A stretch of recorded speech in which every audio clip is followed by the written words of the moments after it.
Allegiance to the flag of the United States of America and to the republic for which it stands, one nation, under God, indivisible, with liberty and justice for all. I will call the 3 p.m. session of the September 22nd, 2020 Henry County Board of Supervisors meeting to order. I'd like to welcome all of our visitors. Remind you, if you want to be placed specifically on the agenda, you'll need to contact the county administrator's office at least 7 days in advance of any of our regular meetings to be placed on the agenda. However, we do have a line item in our agenda, matters presented by the public, that will allow anyone to address the board. That's later in the meeting this evening. Again, welcome everyone. Our first item of consideration has had one item added to it since the board packet went out. The board has a copy in front of it. It is really just a consideration of resolution added to the items of consent. With that, what is the pleasure of the board in regard to the items of consent? Mr. Chairman, I move that the items of consent be approved. Second. We have a motion and a second. Any discussion? All in favor? It is 6-0, Jennifer. Monthly report on delinquent tax collection efforts is agenda item 6. Mr. Bronstadt couldn't be here. He asked me to report, in addition to what's in the printed materials, he said his real estate tax bills for this current year have just gone out, and he started, collections have come in, and the judicial sale that occurred on July 30th, all the sales that took place that day were confirmed by the judge at a court hearing on September 14th. So those sales were judicially finalized. Right. Thank you. And as with any other month, even during the course of the middle of the month, if there are questions of the Treasurer's Office, please give them contact.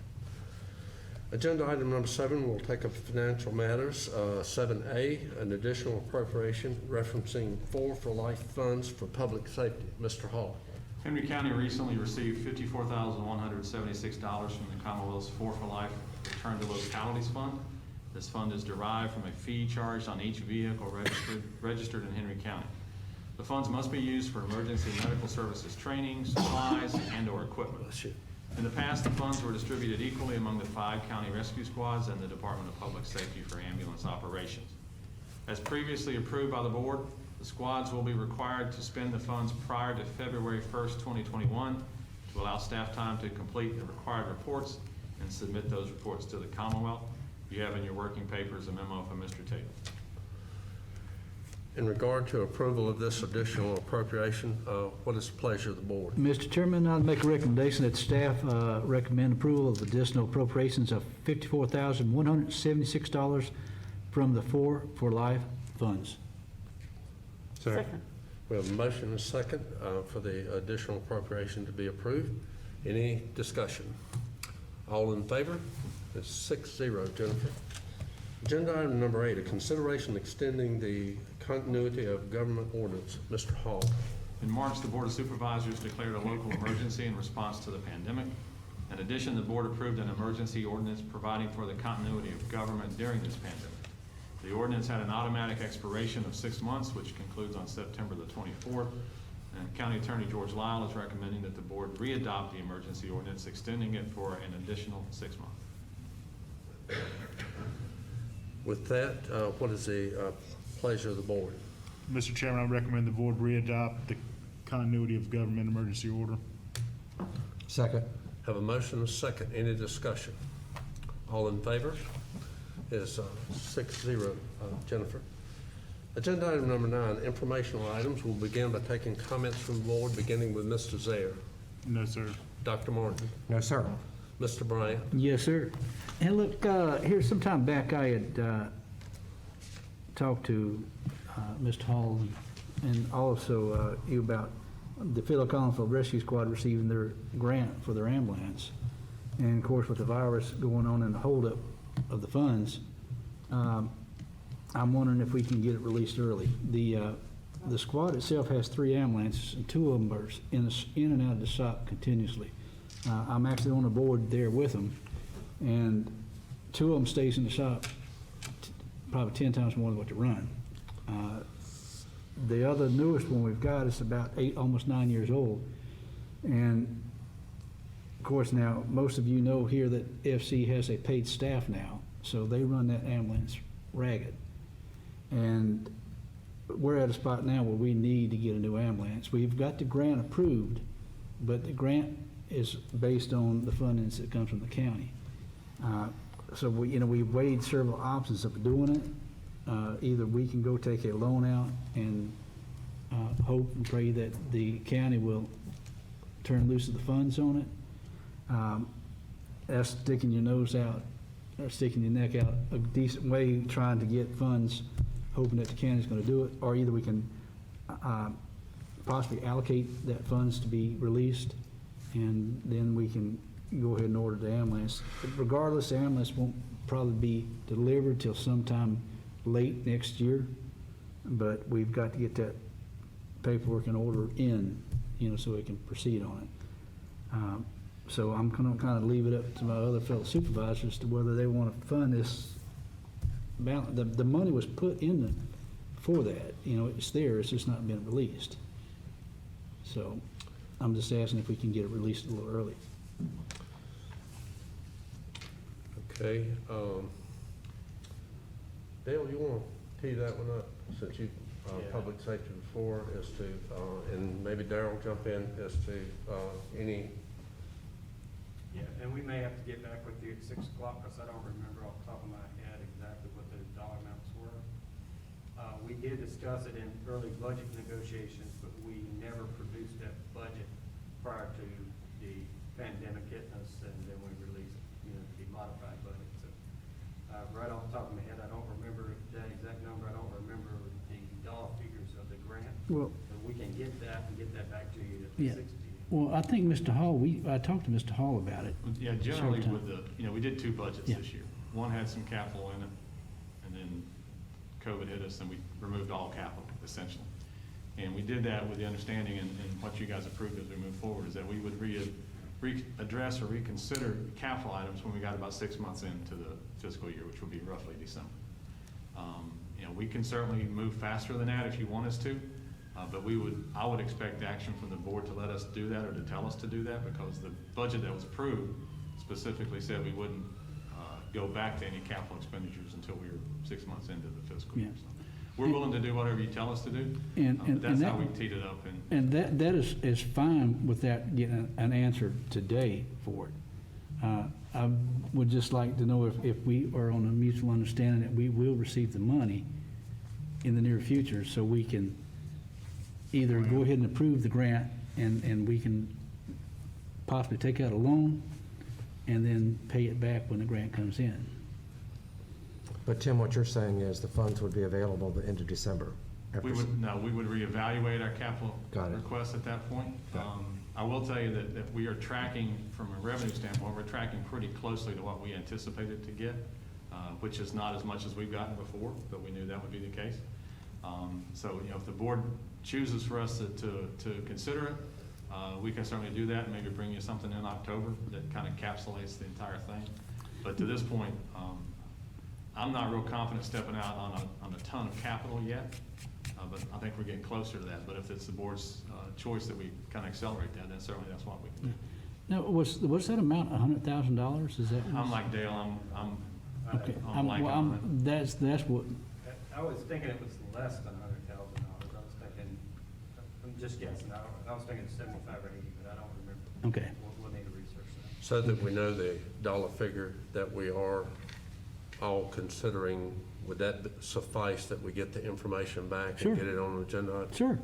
All right, Yeah, great. absolutely. Yeah, I'm just saying I'm just trying to speed up the project. I'm not wanting an answer now, but I'm just letting you know that we need to just see what we can do about it, because, you gotta remember FC is a paid staff now, so it's actually benefiting the county too, because we're running, more calls than what we would be in if we was just volunteers, then we'd have to follow with the public safety to take care of it, so. Maybe I would ask, why don't you direct us to bring you something in October so that we can research it and bring it to you. And that's a little earlier than we were gonna do some other stuff, but I don't think there's a big issue with that, bringing you some information on it. Do we make a motion? You can just direct staff to do that, whatever how you want to address it. I would like to direct that you would Okay. we'll do that. But we can look at all the capital projects to see. So you want, I mean, I'm guessing, we just deal with this one? that Or would do be my we? preference, is that we just deal with this singular issue and then come back on what the schedule is approved to do some other things. Okay, thank you. Thanks, sir. Other items, Mr. Bryant? Ms. Buchanan? Mr. Slaughter? No, sir. And I have Mr. Hall. Yes, sir. Settle in. Got several for you. I want to give you some updates on CARES Act spending. As you know, we had a small business grant program. The deadline for that was August the 31st. We awarded $299,700. We had initially budgeted $250,000, so we went over that a little bit. But we had 117 small businesses in the county that took advantage of that. For CARES Act, and I got to give Darrell Jones a ton of credit. The rules on how to spend CARES Act money literally changed with the moon phases. Some of the rules have been set, some of them have been changed, some of them have been altered, some of them have been eliminated. But one of the things that we are currently allowed to do is to provide a one-time hazard pay stipend to public safety and to law enforcement out of CARES money. And we brought that to you last month. We're hopeful the checks will be distributed to those personnel this week sometime. We priced it at $3 an hour based on the number of hours they had directly related to COVID work. And those hours were provided to us by the Public Safety Department as well as the Sheriff's Office, so we paid it based on those hours. What that has done is that it leaves out a bunch of other folks who are not eligible for CARES Act money, but have been at risk at some point just by coming to work and encountering the public. So we asked you last month if you were okay if we investigated how to provide something for those folks out of county money, not CARES money. So it would come out of county money.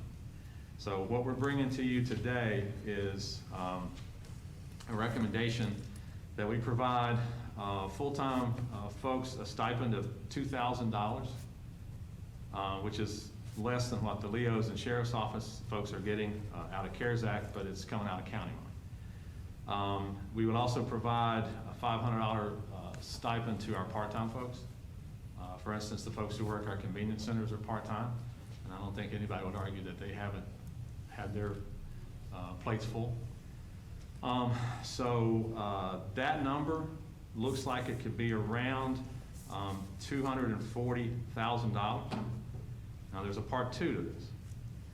We partially fund employees at the Department of Social Services and also in 911. The county share of that fund, of that expense, we would like to do it on a proportional scale from a stipend standpoint. In other words, for 911, county covers about 70% of the costs based on call volume. With social services, we have an agreement that we fund 67%, the city funds 33%. So based on those ratios, we think an additional $210,000 would be needed for Department of Social Services and 911 to give them a stipend based on this same ratio. If you can do the math in your head, that's roughly about $450,000. If you want to proceed, we would need an appropriation out of your fund balance to pay for that. However, another part of the CARES Act allows us to allocate entire salaries for some folks out of CARES Act money. So what that does is it frees up money in our budget that we were going to pay those folks with. We think that we can come pretty close to paying the stipend for the regular employees out of what we have saved by not spending it on the folks who are in the CARES Act process. And I know that that is completely, it's hard to get your hands around that, but staff's put a ton of time in this. We think it's equitable and fair. It is a $450,000 allocation. But again, we think we can get most of that paid back out of the money we save from paying CARES Act salaries out of that number. So there may be a smaller amount that comes out of your fund balance, may not be any, depending on how the math works out. But we would ask that you consider that initially with an appropriation to come out of your fund balance, but with the understanding that if we can backfill it with the money we save on salaries, we can take it out of that. Darrell, did I come close to explaining that? Correct. Pretty close. So if you want to take that as a separate item, or I've got a couple more we could get through, but I've got one address that. question. Does it involve PSA employees as well? And if you said that, I apologize. I didn't. No, I pick did up not. I missed the PSA meeting last night for a family matter, but Dale could explain it to you. But I think the PSA entertained that, and it was, a vote was to move forward with a similar stipend out of PSA. That's correct. Yeah, the PSA agreed to allocate the necessary funds for their cost share, and PSA employees to do the same as the county forces. And The vote is contingent upon your approval. And I will add, in the budget 2.0 that we did, there were no pay raises or nothing of consideration for employees in that document. But we did say at that time, we would like to reconsider that as we get into the year. So we thought it would just make for a better, smoother process if we try to do that essentially at the same time we're doing the CARES Act money, because everybody kind of gets paid about the same time. So that's why we kind of brought that to you a little earlier than we anticipated. Is it proper for that motion to be up to 450 or not to exceed, or how would that wording need to be? I think that's fair. You think that's fair? Or need more wiggle room? I would just, maybe not agree, understanding that 450 is approximate number, that the stipend would be, 2,000 for full-time, 500 for part-time, and not do, the understanding that the estimate's about 450, because I'd hate to get it to 452 and all of a sudden I'm having to make a decision on. So we're calling it an estimate then? Okay. Yeah, but you need to have it, I just wanted a clear understanding of what we were actually considering. I know you need to have an estimate on it, but the estimate needs to be within reason of it, you know? I think it'll be right around 450. It may be 5 or 7 on either side of that. Just depends on how when we do the math, who's employed at that time, some variables in there. Perhaps a motion that you approve the concept of the stipends for county employees as we've laid out, with the understanding that the estimated cost would be approximately $450,000. Would And this, clearly, if it's a significant amount more than that, we're going to bring that back to you. would this include anyone on any type of leave? The way we did with the CARES Act was that they had to be employed as of August 31st. Okay. So I would anticipate they would have to be employed by, we could say September 15th. But the hourly, it's based on hourly production, but we're not including time off, vacation time. I mean, we're going on a set number of workable hours based on the fiscal year. Okay. And it's, full-time is up to 2,000, because there's gonna be an allocation based on, it's not based on hours work, but, you know, some work 35 hours a week, some work 37 and a half, some work 40. So there'll be a sort of a proration, so that the full-time will be up to 2,000. Some will be less depending on what their schedules are. Right. In regard to this appropriation and what's been explained, what is the pleasure of the board? Mr. Chairman, I move that the county pay full-time employees up to a $2,000 stipend, part-time $500, a proportional amount between the county and the city to 9/11 and social services. And also part of that motion, if the CARES Act picks up any salary of these employees, that will then offset the approximation of $450,000. Second. That, Let me add one thing, just so we're completely clear. The allocated money to social services and 911, that's a jointly funded operation, city and county.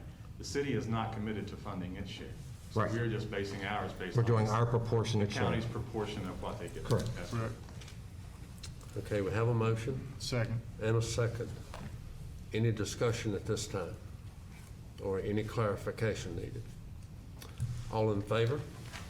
It is 6-0, Jennifer. Next, Mr. Hall. Yes, sir, I've got just a couple more items. Reminder, as you can see in our lobby, early voting is well underway. Remind folks that one of the items on the ballot this year is that the board was fully supportive of the General Assembly action to allow us to institute a 1% sales tax, extra sales tax, put it on the ballot. That money would be specifically for school construction or renovation. Based on what we get from sales tax now, we're estimating that that could be $4 to $5 million a year over the next 20 years to generate funds specifically for school construction and renovation. I'm a little concerned that's going to get lost on the ballot, given the whirlwind that we're in right now. So I would just want to bring that out, and anyone who wants to have some information on this, what it could go for, how it's going to be applied, that sort of thing, we have that information available, but I really just want to get it in front of you guys again, get it in front of the media again, and hopefully we get some advocates for this, because this is a serious amount of money that could go towards school construction and renovation. And the thing with the sales tax is it's a user's tax. If grandma from Pennsylvania comes into town and buys something, she's paying that tax too. It's not just incumbent on the residents. And it also alleviates the pressure on real estate, which is really just us. If you look for a general impactful revenue stream, that's where we have to go usually. So this would help us divert some of that requirement or responsibility, and could create a significant amount of money for our school system. And I'm just wanted to bring that as an informational item, and hopefully we all can advocate for that as we go forward. The Veterans Award deadline is October the 22nd, and the ceremony for that award has been set for November the 11th at 6 p.m., and that'll be held at EMI, the old Bassett Middle School. But the deadline to get applications for that award or nominations in is October the 22nd, and Dale does a great job managing that event, managing that program, so hopefully we can get some of that. And last but not least, and this will be dear to the ears of Mr. Bryant, 1 year from today is the first day of the Henry County Fair. So we're excited about that. You may not know, but Martinsville Speedway is working with us on that to host the event. Plus, at the end of that week will be the Speedway's traditional late model race that's sponsored by Valley Star Credit Union. And we anticipate rolling the end of the fair right into the start of that race. And it should be a pretty good event that week. But 1 year from today, that event kicks off. We're assuming Mr. Bryant will be the first in the dunking booth. We've already put you down for that. Be there. But just let us know if that's changed. We'll be glad to reschedule. I'll be there. And that's all I have. All right. Are there any other items from board members before we take a motion to go into closed meeting? If not, I'll accept a motion to go into closed meeting if someone will cite the items. Mr. Chairman, I move that the board convene in a closed meeting as permitted under the following sections of the Freedom of Information Act. 2.2-3711A1 for the discussion of appointees to Southern Virginia Recreation Facilities Authority. 2.2-3711A7 for discussion of pending legal matters. 2.2-3711A3 for discussion of the acquisition and disposal of real estate. 2.2-3711A5 for discussion as of yet unannounced industries. 2.2-3711A1 for discussion of personnel matters. Second. We have a motion second. All in favor? Didn't see all hands. Okay, got all hands. 6-0. See everyone. Board came out of closed meeting on a motion by Ms. Buchanan, second by Mr. Bryant. Mr. Wagner, will you poll the board, please? You certify that in closed session, we discuss public business matters, welcome the benefit cannot identify any motions during closed session. Mr. Zale. Yes, sir. Dr. Barker. Yes, sir. Mr. Bryant. Yes, sir. Ms. Buchanan. Yes, sir. Mr. Slaughter. Yes, sir. Mr. Adams. Yes, sir. Ms. Buchanan, I believe that you have a countywide appointment for the board's consideration. Yes, Mr. Chairman. I move that the board reappoint Carter Underwood and Scott Prilliman to the Southern Virginia Recreation Facility Authority for a 4-year term expiring October 31st, 2024. Second. We have a motion and a second. Any discussion?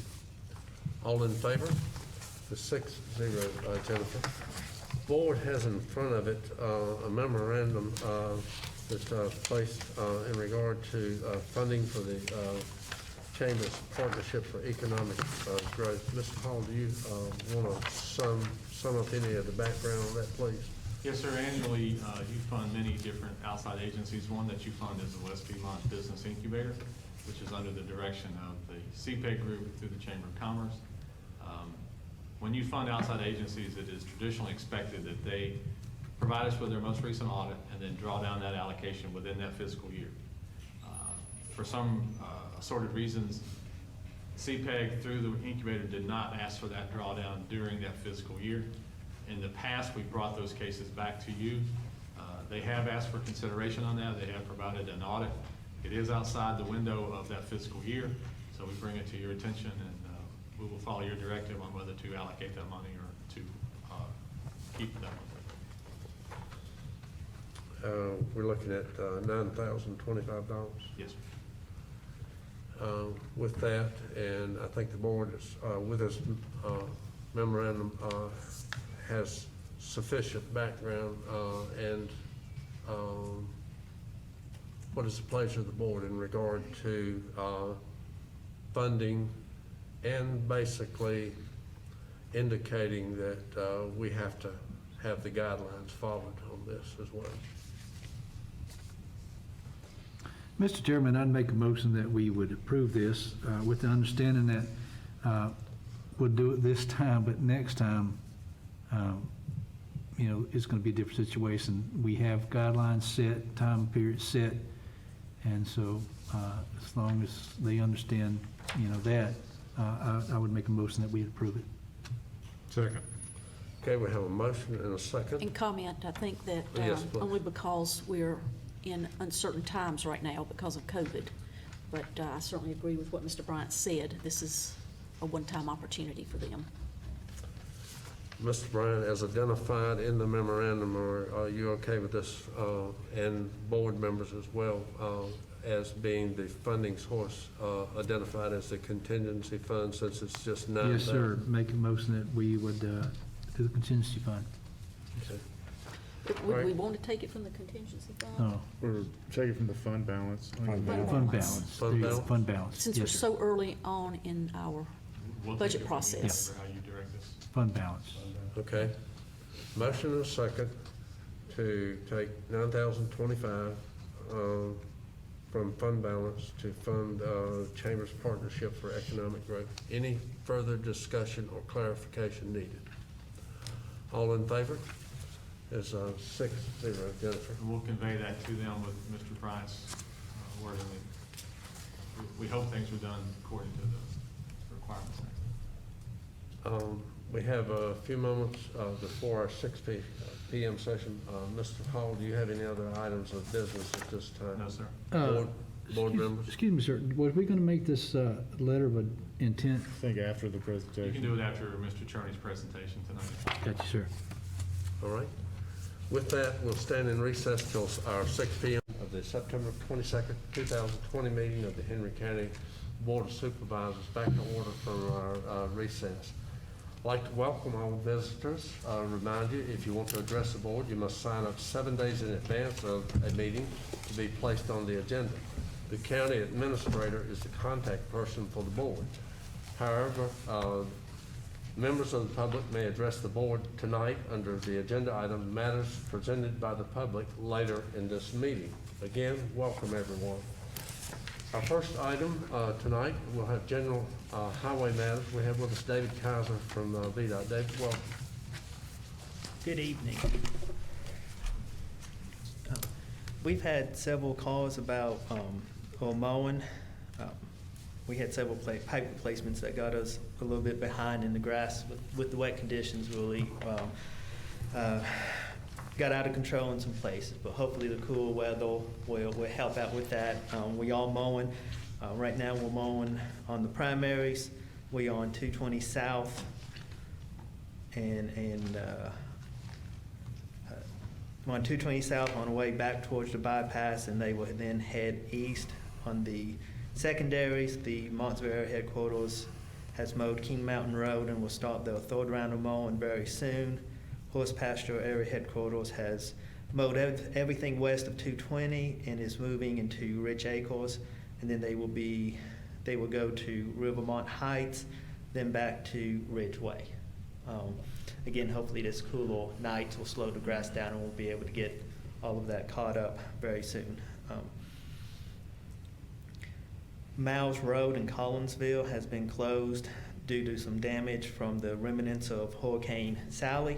They will start working on repairs tomorrow, but with some rain forecasted coming up, don't expect to complete that until sometime next week. Deborah has asked about the intersection of 58 and 687. Our Traffic Engineering Division has also been contacted by State Police about that spot, and they have made it a high priority to do some improvements. So they're going to utilize some safety 8-SIP funds they have available, and they've started coming up with some concepts, and they'll keep us informed about what they look at doing. Thank you. Lisa said Dr. Martin had asked about some walking call out that they'll be starting on Park Lane next week. Good, thank you. Update on the smart scale process. They are working on reviewing the applications and the data now. Staff says that they will, January of 2021, they'll be releasing the scoring and kind of have a preliminary list of how the project's scored and what the funding will look like. So that will be coming out in January. Last month, you all asked about the Virginia Avenue pedestrian project. That was a previous smart scale project on when it may start. Right now, the schedule shows construction starting around January of 2022, and that's just because the right-of-way phase has a big time period. If right-of-way goes fast, that time will move in much quicker. But they just started the right-of-way phase, so they don't, it could take that full time, but if everything goes faster than what the default schedule predicts, then that construction would be sooner. And that's all I had for y'all tonight. David. Anyone from the board have anything? Yeah, I do. David, have you heard any update about the safety improvement doing on Virginia Avenue right there at Wheel Avenue, right in the Dutch Inn area, that the Smart Scale had approved several years ago? Which one? The Smart Scale, I'd put a request in for safety improvement done right there at Dutch Inn. That was the one. That was the one that I just talked about, starting in construction in 2022. Oh, that was the one you were just talking about? Yeah. Oh, I didn't catch which intersection you Yeah, I'm said. sorry. I'm Yeah, sorry. that's the Virginia Avenue Okay. pedestrian improvement, working on the signal there and the crosswalks. Right. Yeah, yes. Right. Yes. So 2022. That is, Preliminary. if the right-of-way phase takes the full time that it gets defaulted, allotted in the schedule. Sure, okay. Thank you. Others? Thank you. Thank you. Thank Agenda item number 12, we have a public hearing for proposed abandonment of a section of 40-foot right-of-way. We have with us our Director of Planning and Zoning, Mr. Lee Clark. Lee, if you'll give us background, please. Okay. Mark and Gail Thomas are requesting the abandonment of approximately 825 feet of a 40-foot right-of-way that extends beyond the end of White Pine Road in the Blackberry District. Thomases own all the property on the east side of the proposed abandonment and have an agreement with the owner on the west side to purchase their portion of the right-of-way. All the Thomases' properties will be combined into one tract once it's complete. A new survey has been prepared to facilitate this action. Staff is of the opinion that there is no public necessity for the continued existence of this section of the right-of-way, and VDOT has advised they have no objection to this abandonment. Staff recommends that the board approve this abandonment as requested, and prior to your adoption of this, if you would, please read this motion as part of your making the motion. Okay, thank you. I'll open the public hearing to take input on this at 6:06. Is there anyone wishing to address the board on this matter? Seeing and hearing no one, I will close the public hearing at 6:06. This is in my district. Even though I can't make a motion on it, I would like to offer comment that I have no problem with this whatsoever. I agree with the staff's recommendation, and I believe that this will address an otherwise safety issue with people coming onto the properties that are not invited.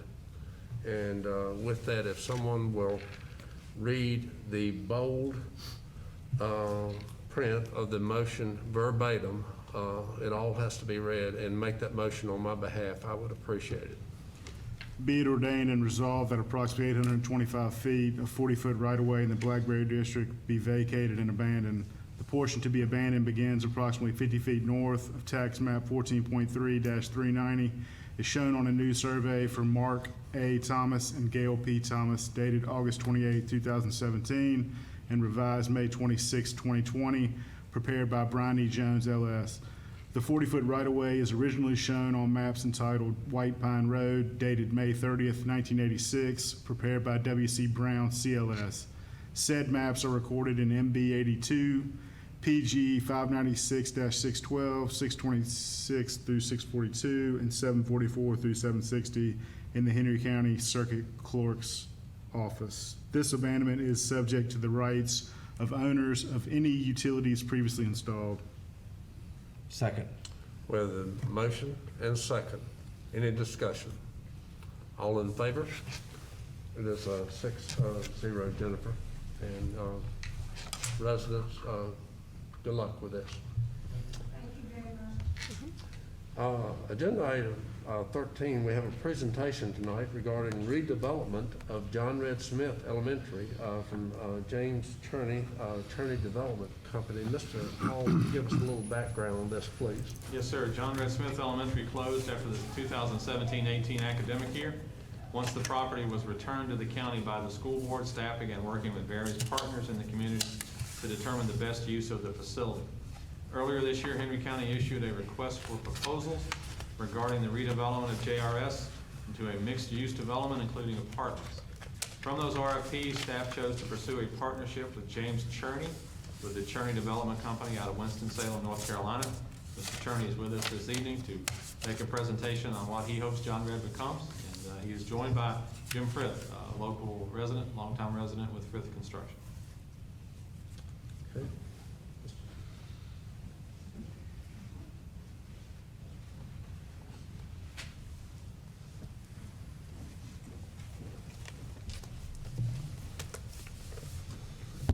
I want to say hello to the board. Thank you for inviting me to give this brief presentation of our intention to repurpose the John Red Smith Elementary School.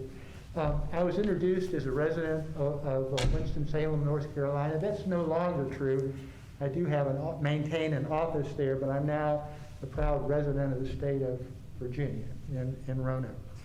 Anyway, my intention with my partners are John Garland, a professional engineer, former city councilman for Roanoke City, and Laura Katz. Laura is an architect, an AIA, who sits on the board of planning and zoning adjustment for the city of Roanoke.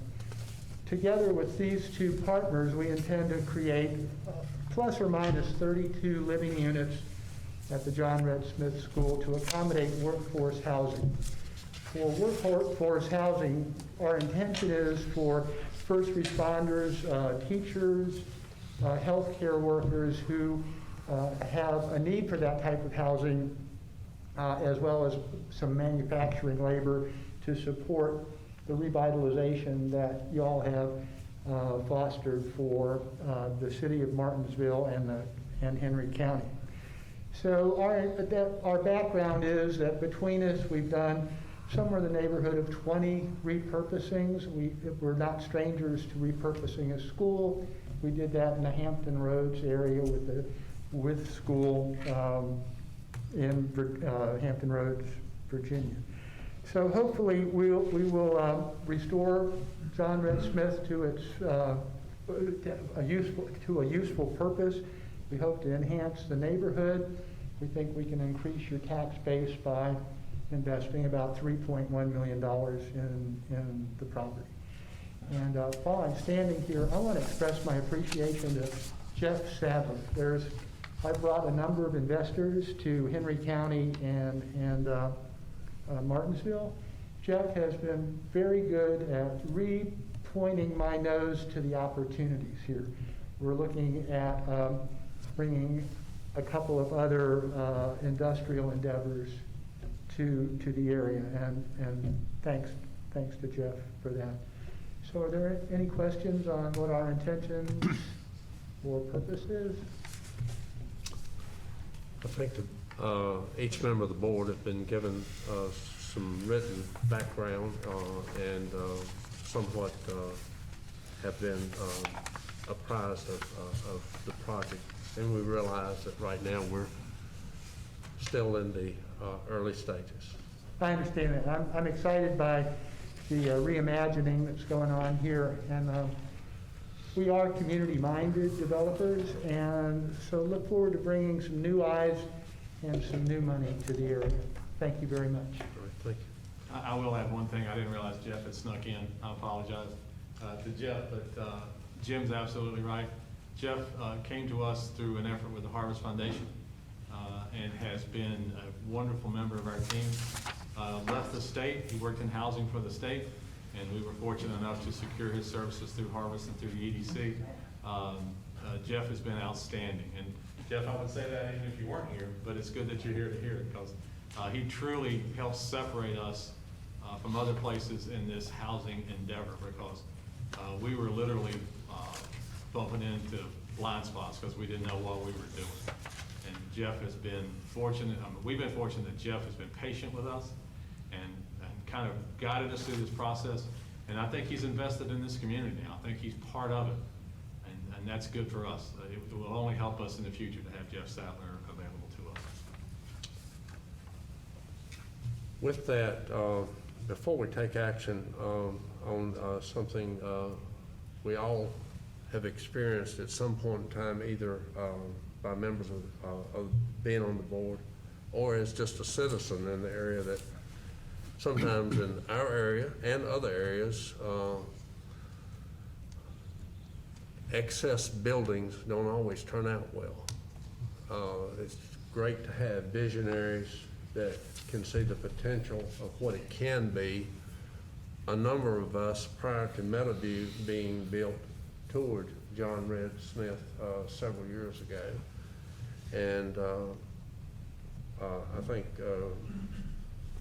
the community will share the excitement of what potentially can be versus a building that just sits there, and even though it may have ownership, it never really goes anywhere. And Mr. Clark's office has probably received throughout the years, and depending on the area, a register of citizen concerns as to the building occupancy or ownership didn't quite turn out as well as the community expected. With that, the board has a letter of intent as part of its background that Mr. Hall has sent to Mr. Journey, and I'm sure that his partners have been made aware of that as well. What is the pleasure of the board as far as engaging this letter of intent? Mr. Chairman, before I make that motion, I just want to say that I'm Joe Bryan. I'm the Collinsville District Supervisor, and of course, John Red Smith is in my district, and I, like Chairman Adams said, that I was uncertain what was going to happen to this school. What the school was going to be tore down, what's going to be renovated into a nursing home, or what was going to be done. And when I got word early on that someone was going to look to restore it to what you're doing to it now, was uplifting to me, because this area here needs, especially Virginia Avenue, which is one of the main drags through Henry County. I can't see nothing but positive, coming out of it. So I look forward to seeing what you can do here in my district. I really do. But having said that, I would like to make a motion to have a letter of intent with your organization, which is your JRS Realty Partner, LLC? It would be Cherney Development. Cherney, okay. We have organized under the, I believe, state of Virginia, we created the entity, J.R. Smith. Okay, LLC. okay. So we will do a letter of intent and also a letter to have Tim Hall, our administrator, to sign on behalf of the county, that letter of intent. Okay. I have a motion and a second. Any discussion or clarification needed? All in favor? Is 6-0. Jennifer. Mr. Attorney, we wish you all well. Those of you attending tonight, the possibilities are endless on this. Thank you for the opportunity. At this time, we'll take up agenda item 14, matters presented by the public. Do we have anyone wishing to address the board tonight under matters presented by the public? Seeing no hands, we'll move to agenda item 15. Mr. Hall, do you have any other items of business for the board's consideration? No, sir. Board members, do you? If not, I'll entertain a motion for adjournment. So moved. Second. Have a motion second. All in favor? 6-0, Jennifer. Everyone have a good evening.